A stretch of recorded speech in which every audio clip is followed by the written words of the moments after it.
Restrictions are no more a part of the syllabus, so you can cross it out. And fundamental duties are a part of the syllabus. So we have the different kinds of duties.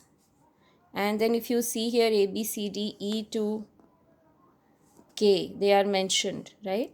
And they have mentioned that the clause K was added by the Constitutional 86th Amendment Act 2002. So it is a part of the syllabus. Very important part, because the major part of the chapter is reduced now. Only fundamental rights names you have to remember. So you can have these duties that you will learn. It's better if you by heart, because this is the way it is mentioned in the Constitution. So in civics, you should always be very particular to write it technically correct. Do not try to write in your own words. If you write, then also fine, but then you have to use certain keywords to cherish and follow the noble ideals which inspired our national struggle for freedom. So, to uphold and protect the integrity of India. So, these are the keywords which examiners always look for. And then you also have to do importance of fundamental duties. Very easily you can remember from here, but these are like phrases given and the keywords given out of the same thing mentioned here, the importance of fundamental duties to make citizens aware of their economic and social obligations, and all these things are given, the same things are given here. So you can learn from here the importance of fundamental duties. So that finishes this chapter. And then the next chapter is Salient Features of the Constitution Part 2. Now here also, if you see in the council syllabus, it's Directive Principles of State Policy, meaning, and Welfare State, meaning only. So that again has reduced a major part of your chapter here. Salient Features of the Constitution Part 2. You have Directive Principles of State Policy, meaning, that was already there last year. And Welfare State, we used to do all the welfare measures. But now this year you are doing only the Directive Principles, meaning, and Welfare State, meaning.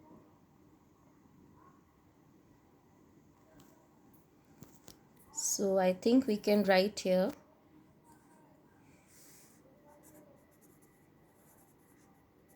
meaning only. So you remember, you don't have to get confused with that you have to learn all the different measures, welfare measures started by the government of India. You don't have to do it for this chapter.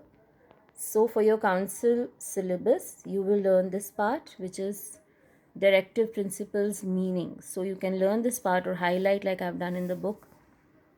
Directive principles are the guidelines to be followed by the government in the governance of the country, and it's always good to know where they are mentioned.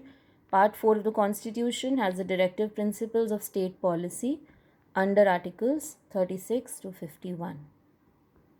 And it's always good to do the introductory paragraph because it tells you everything about the directive principles. Now coming to the next part, sources are not in syllabus, you can cancel it out. Importance of directive principles is not in syllabus. Then you move to welfare state. Welfare state is a state which seeks to ensure maximum happiness of the maximum number of people living within its territory. That is the meaning of a welfare state. But having said that, everything here mentions about the welfare state. So you can add all these pointers as different keywords in your exam paper or test paper. So you can even add for the welfare state. The state has a positive duty to ensure to its citizens social, these are the keywords, social and economic justice and dignity to the individual. So this is the meaning of the welfare state. Now, when you come to these remaining part of the chapter, these are the welfare measures for welfare state. It is not in syllabus anymore. So we can cross it out. It's not there in syllabus. We just have to do the meaning of the welfare state. So I would say the remaining part of the chapter, this was actually a very big chapter which had a lot of details which we used to do last year. So it's not there. and even the difference between directive principles and fundamental rights, they have not mentioned anything about it. But since you are just doing fundamental rights names, I would suggest you can learn this table.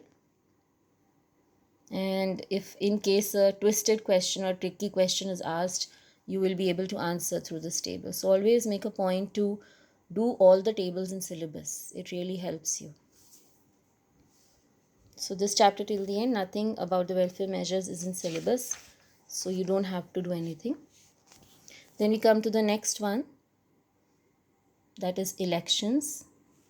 Now election stands the same as it was last year as per the syllabus is concerned. Okay, so in elections you have meaning, composition of election commission in brief, direct and indirect election, general election, midterm election, and by-election. So it is the same as last year. We will be doing what is the meaning of election. So always try to remember the definition given in the book. You can highlight and remember it. Election is a procedure whereby persons are chosen by voting to represent the voters for running the government. So it is a contest between different candidates for the same position. Thus, in elections, there are winners and losers. Now, what you need to remember is the definition of election or the meaning of election. So it is here. It is a procedure where people are chosen by voting to represent the voters for running the government. And then you will be doing all this part. It is in syllabus. So you will be doing direct elections, meaning of direct election and indirect election, and hence this table becomes important. You can write the differences between direct and indirect elections right here.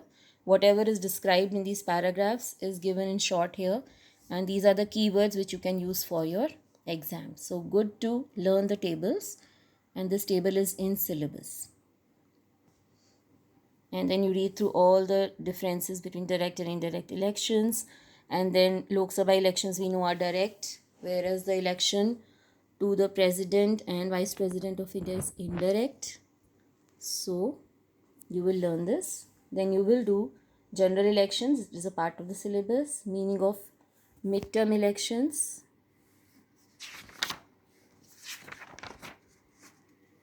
meaning of by-elections. So the three kinds of elections are given. If you want to remember, you can remember through the table like it is given here. Now when we come to the election commission, here you have to see what is there in syllabus or not. You will do the election commission, which article of the constitution calls for creating an election commission and conduct of free and fair elections.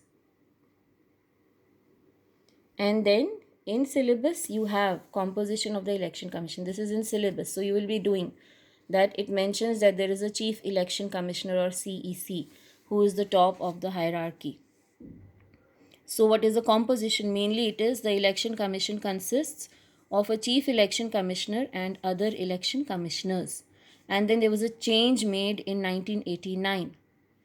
Earlier, the election commission was a single member constitutional body. So there was only one election commissioner. But in 1989, they changed it to 3-member body. So there is a chief election commissioner and there are 2 more election commissioners who have been added. So now the composition of election commission is that there is a chief election commissioner and other election commissioners who are appointed by the President of India as per Article 74. And then there is a small bit given there that in every region that is divided for elections, there is a regional election commissioner also, who is also elected by the President of India. So this is what you're doing. So you just have to do the composition of election commission in brief. So after this part, you can cancel it out. I suggest my students to learn this part, that they are elected for a term of 6 years, the election commissioners, and they have to vacate the office in case they attain the age of 65 years. And then the remaining part is not there, so you can just cancel it out. These are all the different functions of the election commission, which is not in syllabus. Only the composition is there.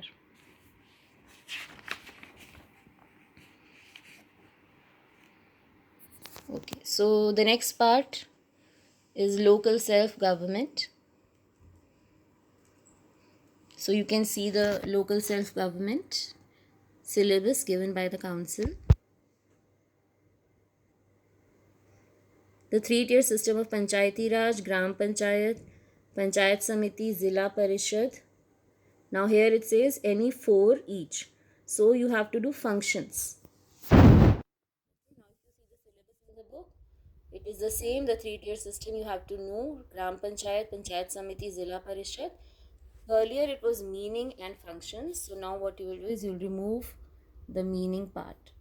Remove it and then you have functions. Functions also any 4.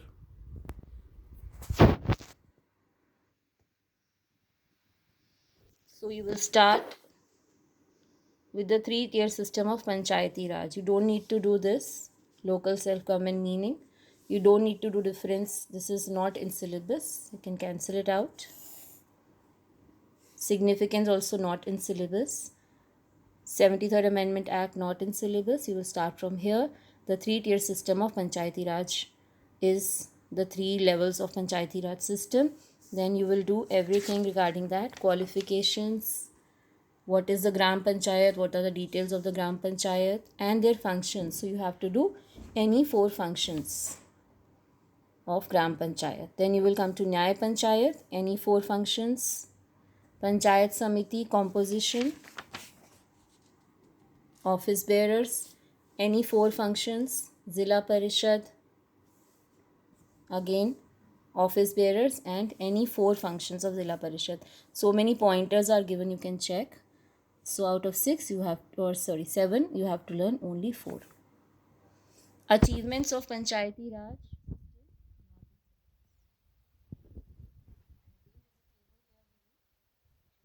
Easily remember the portions. Then the last chapter for civics is local self-government urban. You have to remember the syllabus again, you have to check. So here it is. In urban, your municipal committees and municipal corporation and their functions. So again here, if you see in the book, you will cut the part meaning. It's not there. So municipal committee and municipal corporation, this is not there. 74th Amendment Act, you don't need to do. And this table is good for knowledge, but that will not be directly asked. You mainly need to know municipal corporation and municipal committee. And then again here, you will go to municipal corporation, its composition, election, and functions of the mayor are given separately. So you can learn any 4 functions. And municipal commissioner, any 4 functions.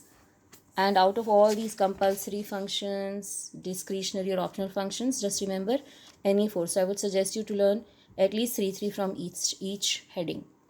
Municipal committee, again, you will learn the composition and everything. And you do not need to do district administration. It is not in syllabus, so cancel it out. And you can learn this table, difference between the municipal corporation and municipal committee. So that is all about your civics portion, reduced syllabus for history and civics. And that is for 2020. Thank you. We'll be back with another video on history part.